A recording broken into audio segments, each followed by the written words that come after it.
What if the man who built one of the most powerful technology empires in human history once slept on the streets with nothing in his pockets and no one to call? What if the greatest database on Earth was designed by a man who couldn't afford a meal? This is not a fairy tale. This is the legend of Larry Ellison and the small habits, the silent rules, and the ruthless lessons that turned a homeless dropout into the founder of Oracle Corporation. But before the empire, there was the ice.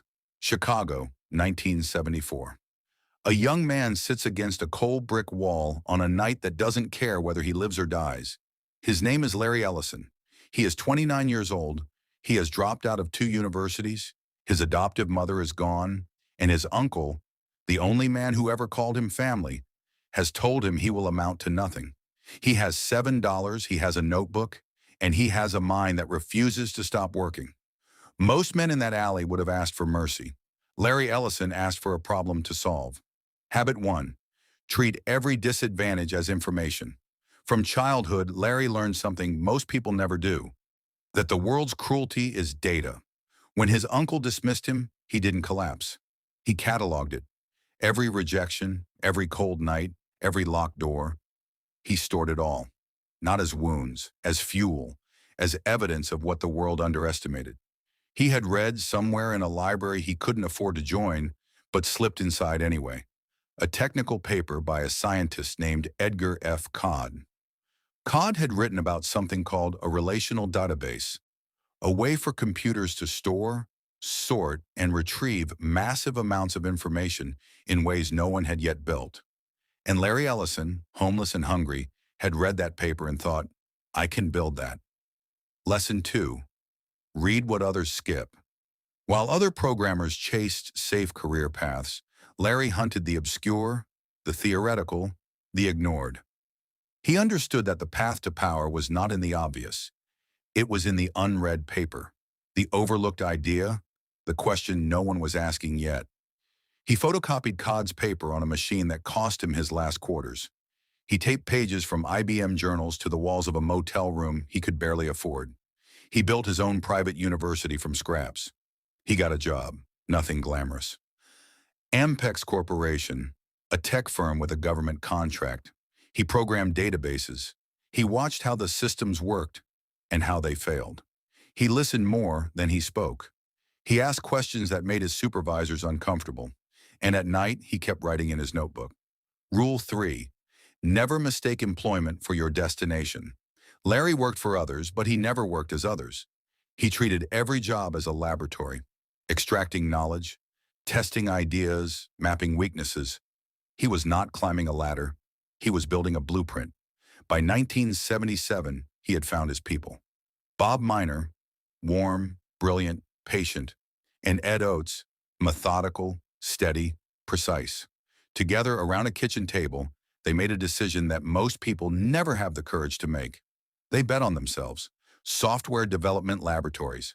That was the name they gave it.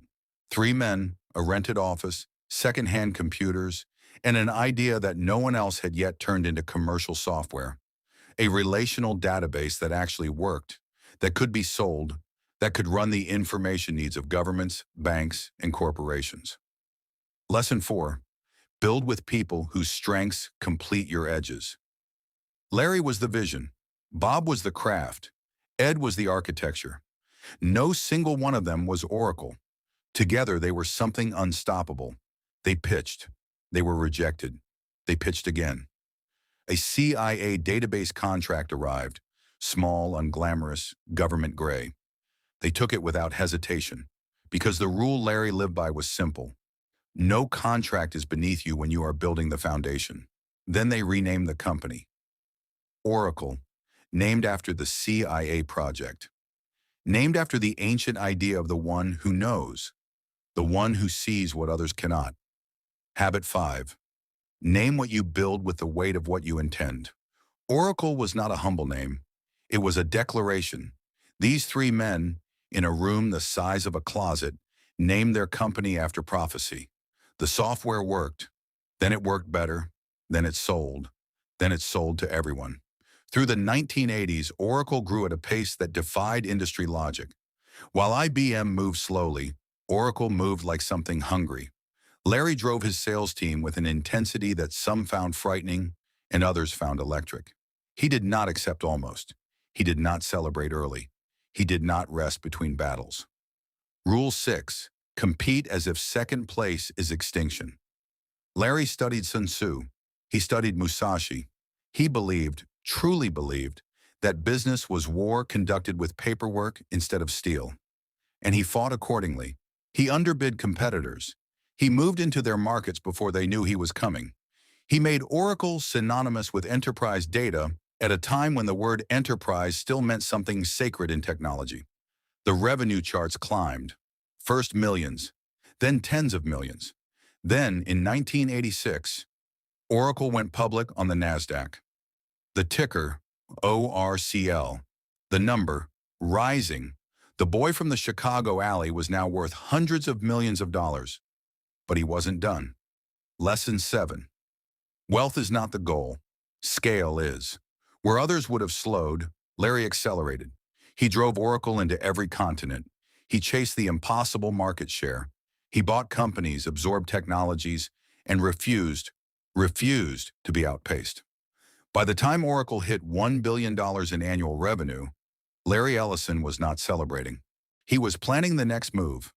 The habits that kept him alive in the alley, obsessive focus, relentless information gathering, the refusal to accept limitations.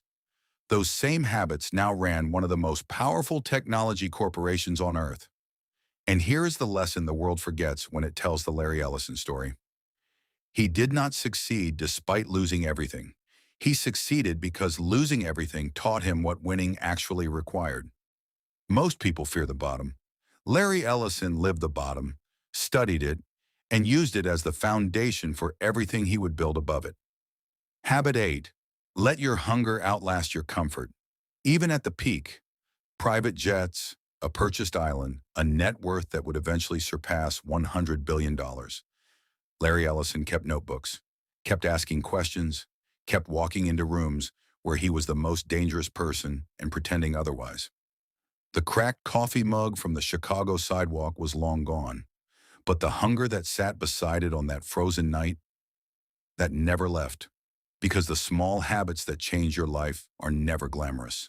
They are: read what others ignore, solve what others fear, work while others rest, trust the right people, name your vision with ambition, and above all, never ever let the world's opinion of what you deserve become your ceiling. Larry Ellison had no degree. He had no connections. He had no safety net. He had a notebook, a paper by Edgar Codd, and an absolute refusal to believe that where he started was where he would finish. And he built Oracle. Subscribe to AURUM Mind for more.